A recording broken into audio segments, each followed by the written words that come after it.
everybody. This is Lee and Carolyn. Hi, Carolyn. Hey, hi everybody.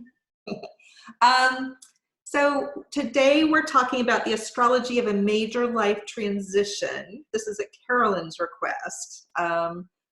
We've, by our age, you go through some major life transitions, and she was curious, like, what does the astrology of that look like? And we don't have to look too far because what's happening for everyone on the planet, and even just like society at large, is a major life transition. It's like the astrology of right now up here in Capricorn at the top of this chart. That's what a major transition looks like. And I'll tell you why. We have the South Node combined with Jupiter and Saturn combined with Pluto. So what that means in essence is there's some significant endings and some significant beginnings, and they're happening at the same time. Like the doorways are right there together. And whenever you have Saturn and Pluto involved, you're going to see some endings and some big change.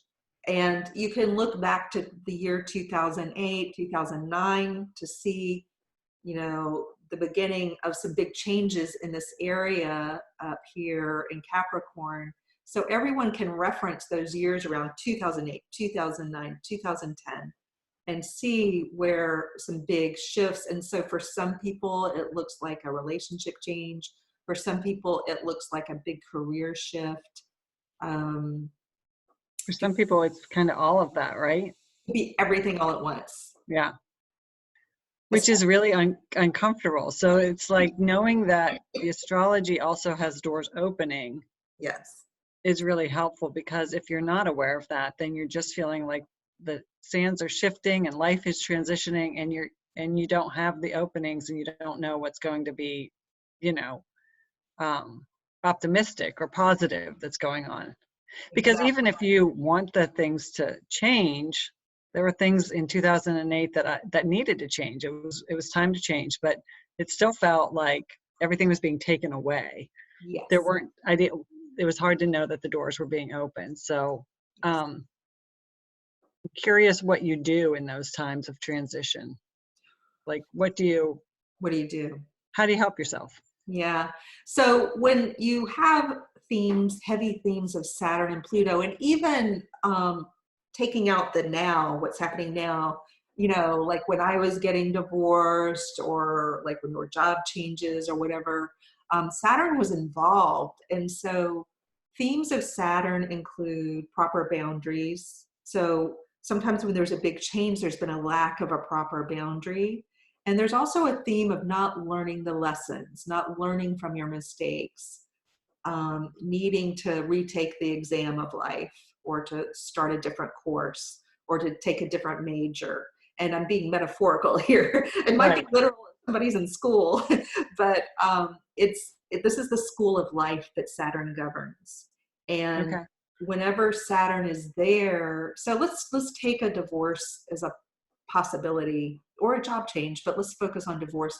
When you're facing that, it could be both parties who just aren't learning how to do it a different way.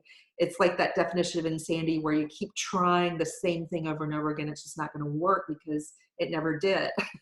And just in some patterns that are just intransigent, whatever you want to say, but being stuck in a pattern that you can't break free of, that's when Saturn's going to tend to just break you apart. And because you're just not learning the lessons, like, okay, you've got a do-over. Which feels devastating and scary. So in those times, like when I went through those times where it felt like everything was changing, my marriage was changing, my jobs were changing, my financial stability was changing, my kids were growing up, which was, great, but my role was transitioning. What they needed from me was transitioning. All of that. What do you do with that? Like, what do you do with Saturn when it's breaking something up? And Pluto, to boot, was like, comes in like this wrecking ball. So how can you possibly face that and deal with that? And with Saturn, and come out healthy, like do it in a healthy way, right? Right. is to become a student of life, to recognize that something isn't working, and that the way you've been doing it, we can only take it, like there may be themes in your relationship where the other person's totally not learning their lessons, has terrible boundaries, but we can't do anything about them. So we have to look to ourselves and learn that we have to take responsibility. Saturn's all about taking responsibility. And so if you have to take responsibility for a situation that just isn't working, and it's not working, it's not working, it's not working, is you have to make a decision like, what have I learned from this? And then how do I want to move forward? If I step into my responsible role, given all this, there are several pathways to go. You might go into marriage counseling to learn how to be together, or you may be taking the school of life in a different direction to learn how to be on your own again,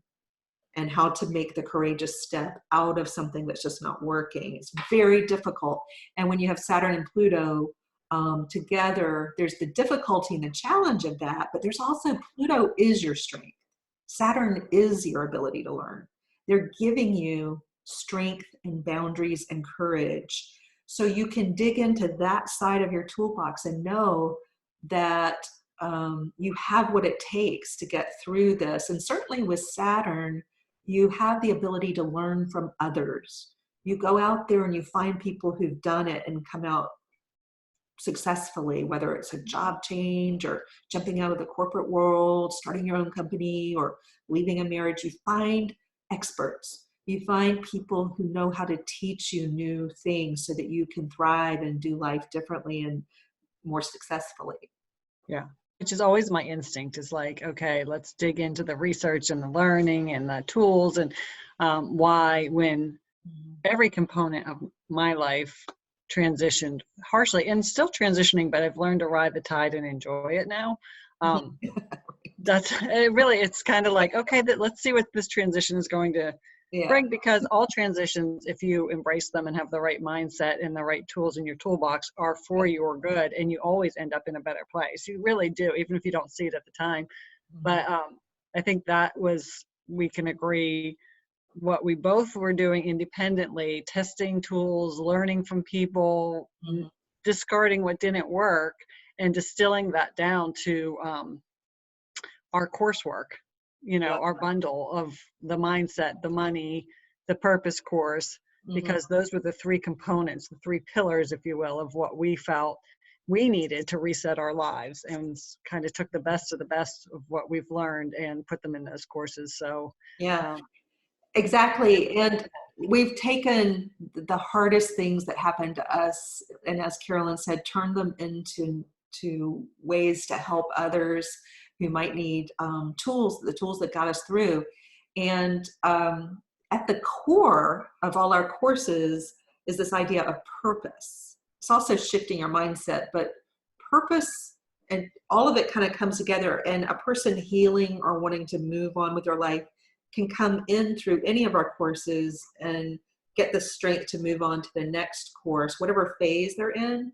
But purpose is really at the heart, especially when you have a big crisis or a big transition. Even if it's a happy transition, it can bring the stress, and you can feel unmoored and ungrounded. And purpose can really give you your bearings. It's a way of navigating yourself through life, and it gives you something to hold on to, it to know who you are in that moment.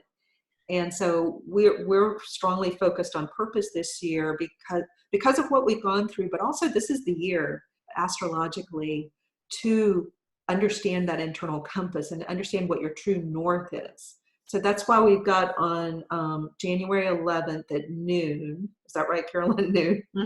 Yeah, at noon Eastern time, we have a free webinar on how to connect to your purpose. Because, and of course, if you missed January 11th, if you're watching this in February, March, April, we often run webinars around this topic or other really pertinent topics to our people, what we're hearing from our people that they need to talk about. So there's always some webinars to sign up for, and also the coursework if you're ready to jump right in it. We really believe that the purpose is our 2020 goal. but the mindset to be able to work on your purpose is equally important. So, Definitely. and to start believing that like all of these transitions, even if they feel devastating, a divorce is often very devastating, a job loss is devastating, the universe is really on your side. And your mindset has to wrap around the fact that it's taking something away to replace it with something better. Yes. And it's all working for good. Yeah. So our courses can get you there in different ways. But if you just want to attend a freebie just to see what we're about, come to the webinar. You can sign up below. We've given you a link. So click the link, go to the page where you sign up, and then you'll get an email telling you more information about how to dial in or get there. And people who sign up and can't make it can ask for a recording. But we hope to see you all there. We will have some Q&A at the end, so you can interact with us and ask us questions there about purpose, about transition, and about the courses themselves. And we'll be doing a new exercise. Yay! Yeah, so if you attended before any of our other purpose webinars, This one will be a little different. It's a little different. It's got new exercises. So yeah. Hope you'll join us. All right. Thank you. Thanks, Carolyn. Yep. Bye, everyone. Bye.